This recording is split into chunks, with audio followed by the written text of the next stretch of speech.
പാലം കടക്കോളം നാരായണ, പാലം കടന്നാൽ കൂരായണ.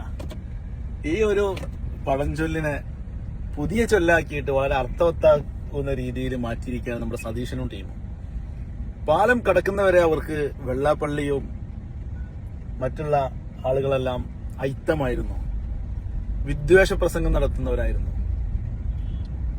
ഇതൊന്ന് കേട്ടു നോക്കാം. സതീശൻ സമസ്തയുടെ വേദി നമ്മൾ മതേതരത്തിനെതിരെ സംസാരിക്കുക, വേറൊരാളെ കൊണ്ട് വിദ്വേഷം പ്രസംഗിപ്പിക്കുക, പിറ്റേ ആഴ്ച അയാൾക്ക് പോയി പൊന്നാടയിടുക. അങ്ങനെ ചെയ്യരുത്. നമ്മൾ കാറി കയറ്റിയാലൊന്നും കുഴപ്പമില്ല, പക്ഷെ കാറി കയറ്റുന്നവരെ നമ്മൾ സൂക്ഷിച്ചു വേണം. അവര് വിദ്വേഷം പ്രസംഗിക്കുന്നവരിലാകരുത് എന്ന് നമുക്ക് ഉറപ്പുവരുത്തണം. അതിനെതിരായി ചെറുത്തു നിൽക്കാൻ, പ്രതിരോധം സൃഷ്ടിക്കാൻ ഒരു മനസ്സുണ്ടാകണം.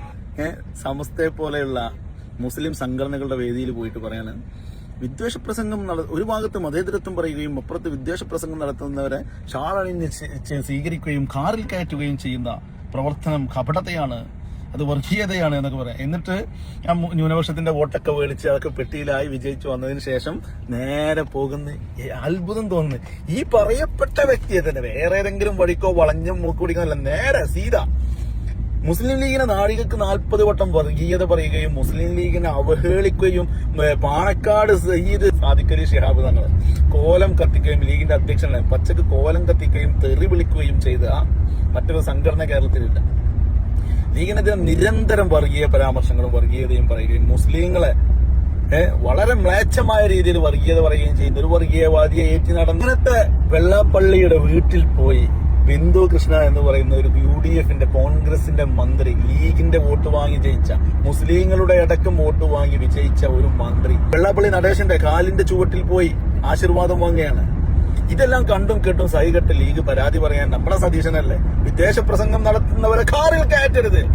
അഥവാ വെള്ളാപ്പള്ളിയുമായിട്ട് ലവലേശം പുലബന്ധം പോലും നമുക്കില്ല, നമ്മുടെ ശത്രുപക്ഷത്താണ് വെള്ളാപ്പള്ളി എന്ന് ഉച്ചസ്ഥരം പ്രഖ്യാപിച്ച സതീശന്റെ വീട്ടിൽ പോയി നമുക്ക് പരാതി പറയാന്ന് വിചാരിച്ച് ലീഗുകാർ പരാതി പറയാൻ നോക്കുമ്പോൾ അവിടെ കാണുന്ന എന്താ, NDAയുടെ കൺവീനറും വെള്ളാപ്പള്ളി നടേശന്റെ മകനുമായി തുഷാർ വെള്ളാപ്പള്ളിയുമായി കെട്ടിപ്പിടിക്കുന്നു, ഉമ്മ കൊടുക്കുന്നു, മുത്തം കൊടുക്കുന്നു, പൊട്ടിച്ചിരിക്കുന്നു, ഭക്ഷണം കഴിക്കുന്നു, ഫോട്ടോ എടുക്കുന്നു, വീഡിയോ എടുക്കുന്നു. ആഹാ, ആടിപ്പൊളി ആഘോഷം. അപ്പോഴാണ് ലീഗുകാരനൊരു സത്യം മനസ്സിലായത്. ഇത് പണ്ട് ബാബരി മസ്ജിദിന്റെ താഴികക്കുടങ്ങൾ തച്ച് തകർക്കാൻ കൂട്ടുനിന്ന അതേ കോൺഗ്രസ് തന്നെയാണ്. യാതൊരുവിധ മാറ്റവും വന്നിട്ടില്ല എന്ന സത്യം അവർ മനസ്സിലാക്കുകയാണ് കൂട്ടരെ.